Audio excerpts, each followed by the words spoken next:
Labdien, godājumie kolēģi! Ir aizritējis, kā jau Kristovs kungs arī pieminēja, šodien savā uzrunā ir aizritējis pusgads, nedaudz vairāk kā pusgads, kopš mēs strādājam Rīgas domē šajā sasaukumā. Un, ziniet, citreiz saka, gājis ir visādi. Nu, mums nav gājis visādi. Mums ir gājis, ja var tā teikt, tā vienādi. Nu, kā 1. jūlijā kaut kādu noti šeit paņēmām, visi kopā visticamāk jau. Tā arī šo pusgadu esam nodzīvojuši. Un ja man šobrīd ir jāatskatās uz to, kāds šis pusgads ir pavadīts un kāds ir tas rezultāts, tad man personiski gribās teikt, ka tas rezultāts ir gana skumjš. Sākšu ar sevi un līdz ar to arī ar opozīciju. Gan jau arī mēs, dažādi iemesli dēļ, varbūt arī tāpēc, ka diezgan labi nostartējot vēlēšanās, esam nokļuvuši opozīcijā, ir bijis kaut kāds aizvainojums, kaut kāda neliela sāpe, un gan jau arī mūsos ir pietrūcis kaut kādā mērā konstruktivitātes. Visticamāk, noteikti vaina ir arī mūsos, kāpēc sadarbība mūsu starpā nav bijusi lieliska. Bet, ja jūs katrs godīgi, un es pieņemu, ka jums tieši šeit svēršos vairāk pie Saskaņas centra deputātiem, jūs daudz ir pareizticīgi, ja jums šobrīd ir Ziemassvētku laiks. Un ja jūs tajā laikā, kā ir pieņemts Ziemassvētku laikā, nedaudz padomāt par to, gan kā paši dzīvojam, gan kā strādājam, gan par to, ko izdaram, nedaudz padomāt, tad visticamāk jūs nonāk pie līdzīga secinājuma. Ka gan jau arī jūsu darbībā kaut kas ir bijis atžgārni, kāpēc tā situācija ir tāda. Ziniet, saka, ja kaut kas neizdodas, vajag pamainīt stilu. Es parasti esmu šī pusgada laikā no šīs tribīnes centies būt gan emocionāls un varbūt un esmu centies pievērst jūsu uzmanību tieši tādā veidā. Un tāpēc šodien es tiešām vēlos ļoti, ļoti likt aiz auss katram no mums, bet tai skaitā arī jums, nedaudz ieklausieties to, ko saka jums opozīcijas deputāti.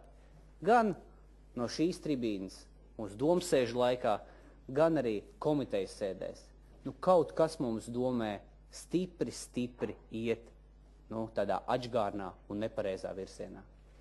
Manuprāt, mēs esam tālu no tās konstruktīvās gaisotnes, ko jūs pirms vēlēšanām solījāt. Jūs kā tie, šeit tieši Saskaņas centrs, kas nebija bijis pie varas un uzņēmies atbildību pilnā mērā pēdējos 20 gadus kopš neatkarības atjaunošanas. Jūs solījāt jaunu kultūru, jūs solījāt jaunu pieeju strādāšanai politikā, lielā mērā, varbūt pat nezinu, daudzus gadus no opozīcijas skatoties uz to, ko labējās partijas, ko latviešu partijas daudz ko darīja nepareizi. Kur no tā visa tas labais ir? Kurā vietā? Jūs strādājat, maigi izsakoties, sliktāko Latvijas politisko tradīciju garā. Sadarbība ar opozīciju, mīļie kolēģi, es esmu strādājis vairākās valdībās, gan kā parlamentārais sekretārs, gan kā Saeimas deputāts. Mīļie cilvēki, nevienā koalīcijā, kas ir šajā valstī veidot, nav bijusi šāda sadarbība, kāda šobrīd ir Rīgas domē starp pozīciju un opozīciju. Un padomājiet, vai tas ir pareizi. Un jūs šodien apvainojāt Kristovs kungu, kuram es tiešām gribu izteikt pateicību. Man īstenībā maz ko ir teikt šodien, tāpēc, ka Kristovs kungs visu pateica. Ļoti precīzi, ļoti mierīgi, ļoti konstruktīvi.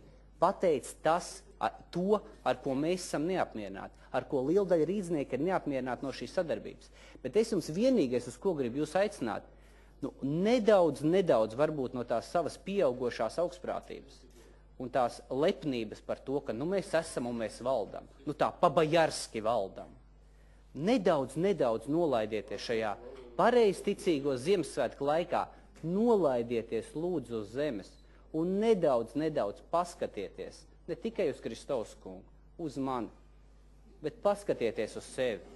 Nedaudz paskatieties uz sevi, Dolgopolau kungs, un padomājiet, vai tā jūsu atgriešanās Rīgas domas vadībā ir par kārtu labāka, kā tas bija pirmo reizi, kad jūs 2001. Gadā kļuvāt par vicemēru un kopā ar toreizējo koalīciju iebraucāt tādos mīnusos pēc 4 gadiem, kad ar mokām atkopāties, dažs labs sociāldemokrāts vēl ar vienu nav atkopies pēc jūsu toreizējās valdīšanas.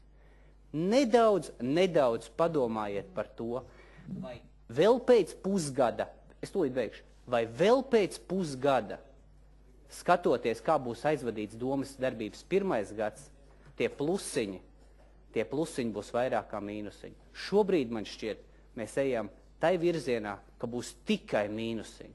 Tikai mīnusiņi, viens liels... Jaunop kungs, man jums jāpārtrauc. Paldies jums.